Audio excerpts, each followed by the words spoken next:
hoy nuestro tema va a cambiar y nuestra temática de estos días, de este mes, es paz en medio de la tormenta. Y quizás mirando las tormentas de las circunstancias que estamos viviendo, inseguridad en lo financiero, no se sabe qué va a pasar, el futuro, los que tienen hijos jóvenes y están mirando qué va a pasar con ellos, los que tenemos nietos. De alguna u otra manera, las circunstancias que vivimos ponen a prueba nuestra paz. ¿Y dónde vamos a encontrar el fundamento necesario para enfrentar este tiempo? Así que hoy me toca un tema, y el tema que voy a hablar hoy tiene que ver con esos momentos en que te invade el temor. ¿Has tenido temor alguna vez? El temor es una realidad que se presenta en nuestra vida inesperadamente, de diferentes maneras. Y vamos a ver que el temor propone cosas que en verdad no son. A veces amenaza con algo que puede ocurrir, pero en realidad todavía no ocurrió. Y ese es el problema del temor. Nos pone en alerta antes de que algo suceda. Siempre el temor circula en el campo de la posibilidad. El temor es el tirano de la imaginación que quiere invadir nuestra mente y se presenta ante nosotros con ese espejo borroso del quizás pase esto, quizás pase lo otro, y todo eso comienza a generar en nosotros que nuestro corazón comienza a tambalear. Por eso el temor se transforma en algo fatal. Cuando entra en ese campo de ese mal que vos esperás, pero que en realidad no sabés si va a llegar o no va a llegar. Pero estamos ahí afectados por el temor. El temor no distingue a quién atacar. A veces alcanza al rico, otras veces al pobre, al débil, al poderoso, al joven o al viejo. Aún a los que parecen tenerlo todo les llega el temor. Incluso las celebridades, los héroes, los líderes, confiesan que han tenido o tienen alguna variedad de las llamadas fobias, pero fobia es justamente tener temor. Por ejemplo, la aerofobia. No sé si a usted le pasa, pero está allí, se sube al avión, ¿no? Todo ese protocolo, y hay todo un poquito de nerviosismo porque atravesó todo el proceso, ¿no? Y si no lo llamaron, porque a veces te llama el señor González y dice, ¿qué será? ¿Qué tiene acá? Yerba. ¿Cómo yerba? Yerba mate, no se fuma. Pero bueno, todo eso genera tensión. Y cuando cierran las puertas, ¿no? Hacen le llaman check, ¿cómo le dicen? Que chequean la cabina, ¿no? Están mirando y van mirando que todo esté bien, que no está requiriendo el asiento, póngase el cinturón. Entonces, ya desde ese momento hay tensión. Hay una tensión que genera, pero lo peor es cuando va a despegar. Entonces ese avión comienza a carretear y comienza a vibrar. A veces algunos aviones medio viejos se abren las puertas arriba, algo pasa. Una vez estaba en uno de una aerolínea, no me acuerdo cuál es, y el asiento se fue para atrás, se soltó, no sé qué pasó. Yo dije, este avión, ojalá que lleguemos. Ojalá que lleguemos. Pero estás allí en un momento y Ana me dice, soltame que me estás apretando la mano muy fuerte. Como que te invade eso y te agarrás de los apoyabrazos como si eso te generara algún tipo de seguridad. Mira, se cae el avión, se cae todo. El piso, no hay de dónde agarrarse. Y todo está allí. Pero de pronto llega a los 10.000 pies y el día ha sido bueno. Estaba vela, un desastre. A veces como salen los aviones, las turbulencias que tenemos acá. Pero una vez que atraviesan los 10.000 pies, se prende la luz roja. Se relaja uno, ¿no? Porque ya está a la velocidad de crucero y todo eso, y parece que ahora sí estás tranquilo. Pero ves que el temor acelera el corazón, y eso sucede en las vidas de cada uno de nosotros cuando somos sometidos a diferentes circunstancias. La misofobia también es el miedo a la contaminación. No voy a tocar esto, lo otro. Algunos tienen miedo a los insectos, ¿no? Una vez estábamos en el Oriente con el pastor Ken Y él se fue al baño y volvió gritando así medio los pantalones. ¿Qué pasó? Había una tarántula, era techo de paja, y había una tarántula de la mano, así como la mano. Y estaba justo, él se sienta y mira, estaba la tarántula ahí, ¿no? Y uno dice, bueno, yo no tengo tanta fobia a los insectos, pero una tarántula de ese porte me parece a mí que sí despierta un poco de temor. ¿Será que pica? Ellos dicen que no pica, ¿para qué la va a matar? No, pero sacala mejor, sácala, no la quiero ver. Pero en realidad sí provocan cosas en nuestra vida. Las fobias son temores que pueden llevarnos a una obsesión irracional, a una esclavitud mental. Ahí está el problema de los temores. Algunos temores nos atacan por momentos. Entran en nuestra vida como ese relato del avión y se van. O sea, me bajé del avión y ya me olvidé de lo que pasó. Pero algunos temores llegan a nuestra vida para asentarse ahí, para estar allí, y pasa el tiempo y no se van. Es como que tienen un lugar en nuestra mente, y esa realidad del temor sobrevive al tiempo, y estamos a veces reviviendo esas cosas. A veces el temor a la soledad, al temor a un problema inminente. Algo va a pasar, no sé lo que va a pasar, pero algo malo va a pasar. Y no sé de dónde viene esa idea, pero quizás está arraigada en tu corazón. Están allí. Por eso hoy tenemos que pensar y preguntar a cada uno de ustedes, ¿a qué le tenés miedo? ¿A qué le tienes miedo? Y yo quiero que pares un momento. Vamos a hacer como una terapia, ¿no? Bueno, ¿a qué le tienes miedo realmente? Y quiero que no seas liviano o simplifiques las cosas. Quiero que pienses en tu vida, ¿qué cosas te producen temor?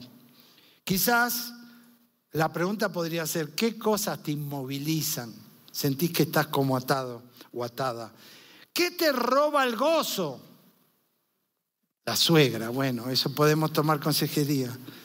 Tenemos un compendio de 50 libros para leer cómo relacionarte bien con tu suegra. Pero ¿qué te quita el gozo? ¿O qué te quita el sueño? ¿Qué es lo que te despierta a medianoche? ¿Qué es lo que destruye tu esperanza? ¿O qué evita que vivas por fe y tomes los riesgos necesarios para alcanzar algo más? Para que seas atrevido o atrevida en el nombre de Dios para alcanzar algo nuevo, ¿no? Yo tengo ya 60 y ¿cuántos, Anita? No me deja mentirle, no me dice. ¿Cuántos tengo? Ya unos cuantos tengo. Y digo, ¿se acabó todo? Bueno, depende cómo lo veas. Pero puede ser que el temor te inhabilita, decir, bueno, ya estás ruco para muchas cosas. Sí, es verdad, pero ¿qué otras, qué cosas tengo adelante de mí? Y recién le decía, bueno, Dios todavía está haciendo cosas. Y mientras Dios está haciendo cosas, vos tenés que estar listo, dispuesta. Una de las cosas que puede deshabilitar esa disposición es justamente el temor, ¿ok?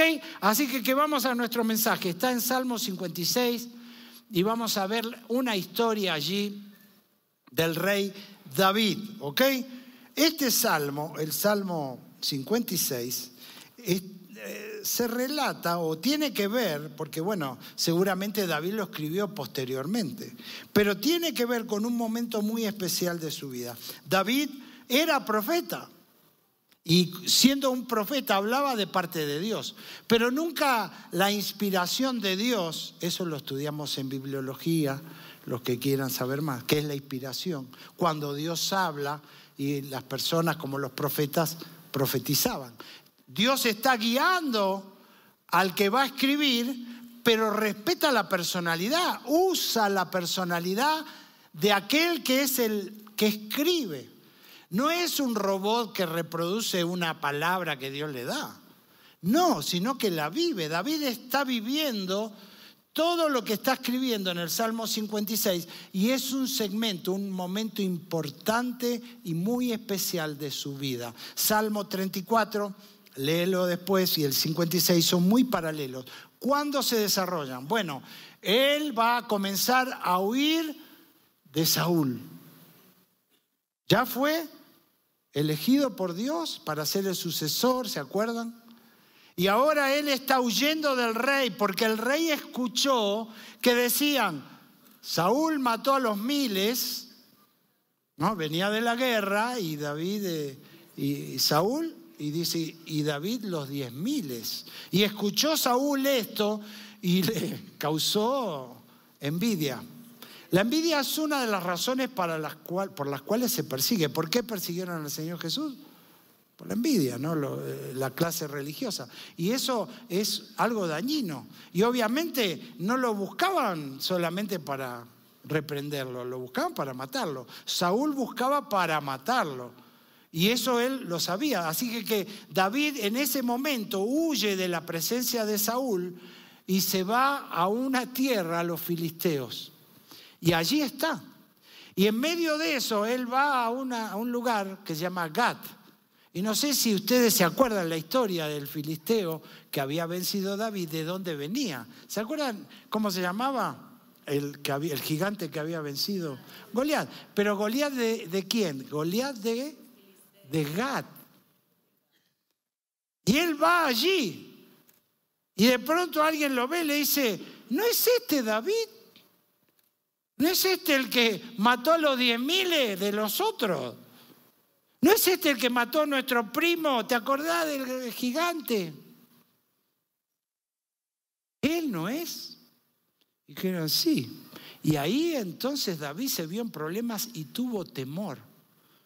Experimentó el temor. Y la pregunta siempre que uno hace es, los hombres de Dios, esos grandes paladines, llamale Sansón o los que sean, David mismo, venciendo al gigante, ¿tenía miedo o no tenía? Él le dijo al filisteo, tú vienes a mí con espada y lanza, y yo vengo a ti en el nombre de Jehová de los ejércitos, a cuyos escuadrones tú has desafiado, y yo ahora te voy a cortar la cabeza, y no tenía espada. ¿Estaba David claro en su mente o estaba desvariando? Estaba claro, pero era un niño, un jovencito, ¿no? Y la pregunta es, ¿tenía miedo o no tenía? Sí tenía miedo o no tenía miedo. Algunos creen que no tenía miedo, pero yo creo que sí tenía miedo. Y siempre digo, porque él escogió, ¿cuántas piedras? 5. ¿Y cuántas usó? 1. ¿Y para qué las otras 4? Después hubo un bazar y dijeron, estas son las piedras, voy a asegurar mi retiro vendiendo las 4 piedras que me sobraron, y las vendió en una subasta. Podría ser, ¿no? Pero no. Las 4 piedras en realidad quizás eran por si acaso. Si le erro en la primera, tengo la segunda. Y si le erro en la segunda, tengo la tercera y la cuarta. ¿Ok? Y si no, ¿qué hago? Puedo huir, puedo correr. Bueno, David sí tuvo miedo. Y este salmo que vamos a leer nos muestra eso. Permítanme la lectura de la palabra de Dios. Si tienes tu Biblia, Salmo 56, verso 1. Ten misericordia de mí, oh Dios, porque me devora el hombre. Ahí esta vez está rodeado. El Salmo 34 también nos muestra esa misma realidad. Me oprimen, combatiéndome cada día. Y después dice, todo el día mis enemigos me pisotean, porque muchos son los que pelean contra mí con soberbia. Y mira el versículo 3 y 4 que para mí es, yo he puesto hoy atención en estos 2 versículos y mi mensaje tiene que ver con estos 2 versículos. En el día que temo, yo en ti confío. Y dice el versículo 4, en Dios alabaré su palabra, en Dios he confiado, no temeré que pueda hacerme el hombre. Vamos a orar. Señor, usa tu palabra en nuestros corazones para vencer todo temor. Oramos en Cristo Jesús, nuestro Señor. Amén. Aquí en este pasaje y otros, porque como digo, la historia de David yendo a la guerra, enfrentando enemigos, creo que es recurrente. Él enfrentaba los temores, pero también él nos deja grandes lecciones. Y aquí vamos a ver 3 anclas poderosas para estabilizar el barco de la vida. O sea, yo tengo temor y tú también. Pero ¿cómo estabilizamos nuestra vida en medio de las tormentas? Si tenemos que atravesarlas de una o de otra manera, no es que podemos evitarlas. La vida no consiste en no tener problemas. O sea, la ilusión de algunos o la filosofía de algunos es que la vida consiste en no tener problemas. Y van huyendo por eso, de esto, de lo otro. Y van buscando una vida donde no haya problemas. En realidad, la vida no consiste en no tener problemas, sino tener la clave de cómo enfrentar los problemas. David la tenía. Y hoy vamos a ver exactamente cómo él enfrentó esos temores y apropiarnos de por lo menos 3 anclas. Podrías encontrar más que puedan afirmar tu vida en las tormentas de miedo y de incertidumbre. Entonces, vamos a ver, primer ancla en la vida, si estás tomando nota, ratifica tu confianza en Dios. Dice él, el día que temo, en ti confío. Ahí está. El día que temo, y ahí está la afirmación clarísima de que él sí tenía miedo. El miedo y el temor van juntos, son parecidos, la fe es la certeza de lo que se espera, la convicción de lo que no se ve. Y el temor se desarrolla también en la idea de que algo puede pasar que no se ve, pero que provoca también en ti una alerta. Y obviamente ambas cosas, o sea, tanto la fe como el temor, se contraponen. La fe desarrolla en nosotros la fortaleza de la vida. En cambio, el temor destruye nuestra capacidad de avanzar, porque el temor nos inmoviliza, por ejemplo. Entonces, ahí están los dos. Se parecen, la fe y el temor. Y la fe, obviamente, proyecta en nosotros, tiene la capacidad de echar fuera el temor. Eso es lo que dice la Biblia. El perfecto amor echa fuera el temor. ¿Quién es el perfecto amor? Cristo. Cristo es el perfecto amor. ¿Qué hizo Cristo para salvarme? La cruz. La cruz muestra la derrota definitiva del poder de la muerte y del pecado, y también muestra la victoria final con la resurrección de Cristo. Entonces, el perfecto amor de Cristo en mi vida echa fuera el temor. Donde entra la luz de la fe y la confianza, retrocede la tiniebla del temor. Y eso es lo que está diciendo acá. Esta es quizás la primera ancla. La base fundamental de la estabilidad emocional y espiritual es la fe en Dios. David declara con convicción, en Dios he confiado, no temeré. Esta confianza no se basa en circunstancias externas, sino en la certeza del amor y del poder inquebrantable de Dios. Y la pregunta hoy es, ¿andarás por fe o por vista? ¿Cómo era lo que David vivía? ¿Qué estaba viendo?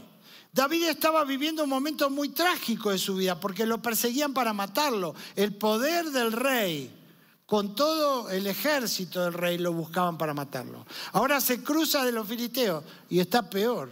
Salió de un lugar de peligro y se metió en otro lugar de peligro. Ahora está ante los filisteos. Entonces, en medio de eso, él tiene que renovar su confianza en Dios. Y eso es lo que yo te propongo hoy. ¿Cómo está tu vida en relación con el temor a las cosas que parecen, que vienen, pero no sabes qué son? Renueva tu confianza en Dios. Recuerda lo que Dios ya ha hecho en tu vida y afírmate en su amor, que es inquebrantable. Número 2. Recuerda lo que Él ha prometido y alaba a Dios. Mira el versículo 4. En Dios alabaré su palabra. En Dios he confiado, no temeré que pueda hacerme el hombre. Y es interesante ver aquí la alabanza conectada a su palabra. La alabanza tiene que estar conectada a la palabra. Recién cantamos la última canción, ¿no? En sus promesas viviré, en sus promesas confiaré, renovaré mi fe, mi confianza y podré avanzar y atravesar y pisotear las nubes que se yerguen ante nosotros, esas nubes de temor. ¿Cómo lo hacemos? En la fe de la confianza de lo que Dios dice. Ahora, ubiquémonos de nuevo donde estaba David. David, ¿se acuerdan dónde comienza su historia? Bueno, comienza allí en la casa de su padre, aquel día, ¿no?, donde él toma importancia, donde David va a ser ungido, donde va a recibir la unción como rey. Y como rey él tenía que recibir el aceite, así se ungía el rey. ¿Y quién lo ungió? Samuel. Y allí vino a la casa y estaba esa historia que hemos leído tantas veces, donde venían, primero trajeron a todos los hermanos, desde el primogénito, que supuestamente debería haber sido, era el que aplicaba, pero Dios le dijo no. Y entonces el profeta le pregunta a Isaí, el padre de la familia, ¿son todos estos tus hijos? Y le dice, no, me falta uno, el más chiquito, pero está allá. Como que no le dio mucha importancia a David. Dice, bueno, tráelo porque hasta que él no esté acá no vamos a comenzar. Y viene David y era un niño. Y lo ve Samuel, y lo mira y no le daba mucha idea de un rey. Pero Dios le da esa palabra a Samuel y dice, no mires su estatura o su parecer, porque yo lo desecho. Porque Dios no mira lo que mira el hombre, porque Dios mira lo que está en el corazón. Y Dios miraba en el corazón de este niño un rey. Y así es Dios. Te ve a ti, me ve a mí y nos ve en la dimensión de lo que realmente podemos ser. Y ese día fue ungido como rey. Y ese día quedó guardado. No fue algo muy público, porque si hubiera sido público, el rey Saúl los hubiera liquidado a Samuel y a toda la familia, te lo aseguro. Él no quería contrincantes y Dios lo va a desechar por eso. Porque él se empecinaba en hacer su propia voluntad y no la de Dios. Así que Dios lo desecha y Dios se busca otro. Alguien que sí va a hacer lo que Dios quería, y ese era David. Ahora pasó el tiempo, David vence a Goliat, ahí cobra renombre, se hace un hombre importante, luego va a dirigir el ejército de Saúl y va a tener grandes victorias. Y luego de eso comienza el celo y la persecución, y ahora sí huye. Y ahí está él huyendo de Saúl, cruza a los filisteos y está peor, y se mira a sí mismo y dice, ¿qué hago acá? ¿Dónde estoy? ¿Me ha abandonado Dios? Y quizás eso despertó temor. Porque dijo, yo estoy libre a mis expensas, estoy acá sin Dios. Pero luego viene a su mente algo, que él recibió ese día el aceite de la unción de rey. La palabra de Dios lo declaró rey. Y él sabía que era rey no por él, no porque lo buscó, sino porque Dios lo buscó como Dios te busca a ti y me busca a mí, personalmente. Y él dice acá, alabaré, en Dios alabaré su palabra. La palabra que decía, soy rey. Las circunstancias que decían, estás mal, David, estás perdido, acá te fuiste de Saúl, pero acá te van a liquidar estos manes. Vos mataste al primo, vos mataste al paladín de los filisteos y mataste muchos más filisteos, porque las guerras que Saúl peleaba era contra los filisteos. Así que si no lo mató, la espada de Saúl lo iba a matar, la espada de los filisteos. Y él pensaría, las circunstancias me dicen que estamos mal. Pero recordó lo que Dios le había prometido. Ante el miedo, David elige alabar la palabra de Dios. La alabanza no es solo la expresión de gratitud, también es un acto de fe que declara la señoría de Dios sobre todas las cosas. Lo dijo Gaby recién muy claramente. Mis pelos están contados, dijo ella. Y eso es una promesa para todos nosotros. Ni un pelo te va a caer, aún de los que no tienen tanto pelo. No hay ninguna alusión porque yo también se están volando. Pero la idea es que Dios nos cuida. Y nos cuida de una manera personal, integral. Y puede ser de que, dijo ella, Dios me libró. Y puede ser de que no. Igual el nombre de Jehová es bendito. Dios sabe lo que hace conmigo y esa es la confianza que debemos tener. Que sea que suceda algo que yo espero o algo que no espero, pero que puedo confiar que Dios no se equivoca. Esa es la realidad de vivir bajo esta premisa, de recordar que Dios te ha prometido cosas. Mira un poquito, ¿qué te ha dicho Dios? Por ejemplo, yo te pregunto, ¿qué te ha dicho Dios? ¿No te dijo que eres un hijo de Dios, una hija? Y que si eres hijo, nada te podrá separar del amor de Dios. ¿Dónde está eso? Lo vemos Romanos 8:39. ¿Quién podrá separarme del amor de Dios que es en Cristo Jesús? ¿La muerte? ¿La muerte? ¿Lo alto o lo profundo? Ni ninguna cosa creada nos podrá separar del amor de Dios que es en Cristo Jesús. Amén y aleluya. Esa es una promesa para todos nosotros y podemos estar seguros en esa verdad. ¿Qué te ha dicho Dios? ¿Dios no te dijo que eres una oveja? Una oveja que está en las manos del Señor. Allí en Juan capítulo 10, 28, yo conozco mis ovejas, ellas oyen mi voz, yo sé quiénes son y están acá. Y acá nadie las puede quitar de mi mano. Eso es una promesa también que Dios tiene para cada uno de nosotros y va a hacernos fuertes en el momento del temor. También, mira lo que dice el Señor, dijo, aquel que comenzó la buena obra, ¿no? Si Dios comenzó a hacer algo en ti, Él es fiel para terminar la obra que Él ha comenzado. Filipenses 1:6, porque Dios es fiel para comenzar una obra y terminarla. No te va a dejar a la mitad, eso seguro. Dios tiene cosas mejores. ¿Has visto algo ya de Dios? ¿Has percibido que Dios está haciendo algo en tu vida? Yo lo he visto en mi vida. Desde que era un joven allá en Argentina. Y yo digo, ahora, ¿y qué hago acá? ¿Cómo llegué al Ecuador? ¿Viste? Despertás un día y tenés que mirar atrás y ubicarte de que un día Dios intervino en tu vida y comenzó a hacer una tarea y un trabajo y todavía lo sigue haciendo, todavía no terminó conmigo.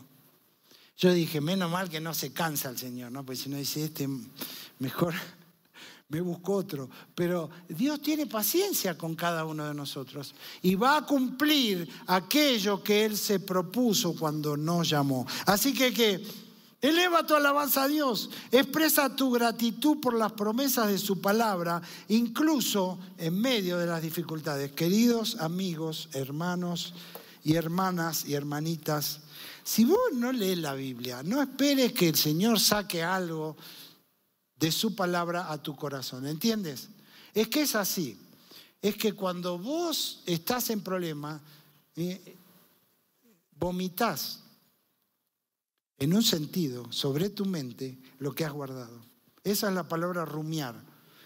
Las vacas guardan el alimento y lo burjitan, para decirlo más suave, sobre su propia boca y vuelven a masticar. Eso hace el Espíritu de Dios. Estás en problemas y casualmente viene un versículo. A veces yo te digo una cosa, no me acuerdo exactamente el lugar, pero este versículo decía tal cosa. Entonces yo tengo a la Anita que es una memoria más fresca, es mi ayudadoña. Le digo, ¿dónde dice el Señor tal cosa? Y empieza a buscar. Y ahora tengo también la tecnología a mi favor. Si yo me acuerdo una o dos palabras de un versículo y lo pongo en el buscador de la YouVersion, en la versión que yo siempre leo, que es la Reina del 60, aparecen los versículos que yo había buscado y eso Dios lo tenía guardado en mi corazón y me ayuda en el momento del temor. Es la palabra de Dios que Dios va a usar en ti. La guardaste un día hace años o la guardaste por otra circunstancia, pero hoy nuevamente cobra fuerza y cobra actualidad para aplicarse a un momento específico de tu vida. Verán, alabamos a Dios por lo que Él hace, por lo que Él hizo. ¿Y qué te interesa más? Todo es importante, porque si vos no tenés un precedente de lo que Dios hizo, probablemente hoy no puedas confiar en un Dios que quiere seguir haciendo, y menos el futuro, ¿entienden? Por eso es tan importante guardar la palabra de Dios. ¿Dónde se guarda la palabra de Dios? Salmo 119, 105, ¿no? 111, Anita, me corrige, ¿ves? 119, 11. En mi corazón he guardado tus dichos para no pecar contra ti. En mi corazón es el lugar correcto, porque ahí se guarda. Puede ser que esté en el subconsciente, pero te aseguro que en el momento de la prueba se hará completamente consciente y real. La palabra de Dios es viva, no muere y es imperecedera. Siempre está verde, siempre fresca. Tú puedes leer varias veces un versículo y vas a encontrar siempre algo nuevo. ¿Ok? Y número 3. La tercera ancla, recompone una perspectiva correcta. David se niega a permitir que el miedo dicte su percepción de la realidad. Pregunta, ¿qué puede hacerme el hombre? Esa es la pregunta. ¿Qué puede hacerme el hombre? Esta pregunta no refleja la arrogancia de alguien que dice, yo voy contra todo el mundo. No, él está diciendo que comprende claramente la limitada capacidad humana frente al poder infinito de Dios. O sea, el hombre no puede ir contra el infinito poder de Dios. Así que podía ser que David esté en peligros, podía ser que huela a la muerte, pero mira lo que dice al final, versículo 13, 56:13. Porque has librado mi alma de la muerte y mis pies de caída, para que ande delante de Dios en la luz de los que viven. Él sabía que iba a vivir. Él sabía que todavía Dios tiene otros capítulos que escribir. Yo a veces me pregunto, ya escribí algunos capítulos con Dios. ¿Qué capítulo nuevo quiere que haga? ¿Cuál será la nueva película donde el actor sos vos y el que escribe el guión es Dios? ¿Estás animado por lo que Dios quiere hacer? ¿Estás esperando algo nuevo? Si lo buscas fuera de Dios, te aseguro que no vas a encontrar otra cosa que lo que el mundo da, que es decepción. Pero si lo buscas en Dios, vas a encontrar un plan maravilloso de Dios donde Él no se equivoca. Y si Dios no se equivoca, y no se equivoca en ponerle límite al mar, y si vos vas a la playa y ves que la marea sube, baja, sube. Claro, cuando viene un tsunami a veces se sale, pero la gente edifica ahí afuera. ¿Por qué? Porque dice, acá siempre estuvo el límite. Y si Dios sabe cómo tener un límite en la naturaleza, ¿cómo no va a poder guiar una vida? ¿Cómo no va a poder llevar a feliz término un plan que Él incluyó para mí? Que es el plan de redención, donde Dios no solo me salva del pecado, de las consecuencias que es vivir sin Dios, sino que añade a mi vida una película maravillosa. ¿Vos sabés lo que viene mañana? ¿Querés saber? Ora al Señor, no te lo voy a decir yo, porque yo qué voy a saber lo que Dios quiere con vos. Pero yo sé que Él quiere algo bueno conmigo. Y yo estoy dispuesto. Me levanto cada día y a ver, ¿qué hay, Dios? ¿Qué hay de nuevo? ¿Qué tienes para mí? ¿O estoy ya un poco viejito para...? No, tranquilo, Dani, tranquilo. Más vale maña que fuerza. ¿Te das cuenta? El tiempo de tu vida cobra nuevas expectativas. Lo que no hay que hacer es quedarse inmovilizado por el temor. Vamos a ponernos en pie en esta mañana y yo no sé dónde estás. Yo hablo la palabra de Dios. La palabra de Dios está clara. David dice, cuando yo temo, el día que temo, en ti confío. Estamos seguros de que Dios echa fuera el temor. Y yo no sé cuál es tu temor. Por ahí el temor a la soledad, el temor a... Pasen, la alabanza pasa. El temor a lo desconocido. Yo digo, ¿y ahora qué viene para mí? Uy, no sé, me voy... tengo miedo. Dios sabe lo que quiere hacer contigo. Piensa un poquito en esta mañana, cierra tus ojos donde estás y dile: Señor, ayúdame a confiar, para que esa confianza eche fuera el temor. Díselo. Ayúdame a recordar tu palabra que está llena de maravillosas promesas, para que pueda vivir por ella y ser participante de la naturaleza divina. Ayúdame, Señor, a ver como debo ver, como tú ves. Ayúdame a poner mis ojos en Cristo y no en las circunstancias que me rodean. Ayúdame como David, a pesar de todo eso que vivió tan duro y difícil, él pudo exclamar que hubo victoria al final, porque Dios todavía tenía cosas con él que debía cumplir. ¿Es esa tu oración? Quizás no tienes a Cristo como Salvador. Y esa decisión es la decisión de una vez, que decís: Señor, yo te necesito, mis pecados me separan. No puedo acercarme a un Dios santo por mis propias fuerzas. No hay algo bueno en el ser humano que le haga digno de acercarse a la presencia de Dios. Pero Dios pagó. Dios hizo posible que yo me acerque a través de una cruz. En la cruz Él pagó. El justo, el que no tenía pecado, por mí, pecador. Por ti, pecador o pecadora. Él lo hizo. La decisión personal en la vida es: ¿qué voy a hacer con Cristo? ¿Me quedo como estoy sin Dios y voy en la vida como un paria para terminar en un cajón sin esperanza? ¿O tomo la vida eterna que Dios me regala en este momento? Porque el momento que hay es hoy, no, mañana no me vengan con mañana. Hoy Dios te dice: ¿crees que Cristo murió en la cruz? ¿Crees que resucitó de los muertos? ¿Crees que es suficiente su sacrificio para limpiar todo tu pecado? Si es así, dile: Señor, perdona mis pecados, te recibo en mi corazón. ¿Hay alguien así en esta mañana que le dice al Señor: entra a mi corazón, sálvame, límpiame? ¿Hay alguien así? Levanta tu mano diciendo: yo quiero recibir la salvación que es en Cristo Jesús. Él murió una sola vez y resucitó para llevarnos a Dios. Y una sola vez le recibimos también. Pero hay un día donde vos te das cuenta, si sigo como estoy, ¿a dónde voy? Al cielo seguro que no. Pero Cristo vino para que vayas al cielo. Él vino a buscar y salvar lo que se había perdido. ¿Hay alguien más que dice: estoy perdido, quiero la salvación en Cristo Jesús? ¿Hay alguien más? Dios le bendiga, Dios le bendiga, amén, amén. Vamos a orar. Señor, gracias por tu pueblo aquí, gracias por lo que has hecho hoy en nuestros corazones para ayudarnos a vencer el temor y también a vencer el poder de la muerte en Cristo. Gracias por los hermanos y hermanas que hoy han venido a ti a recibir la salvación. Guárdalos en Cristo Jesús.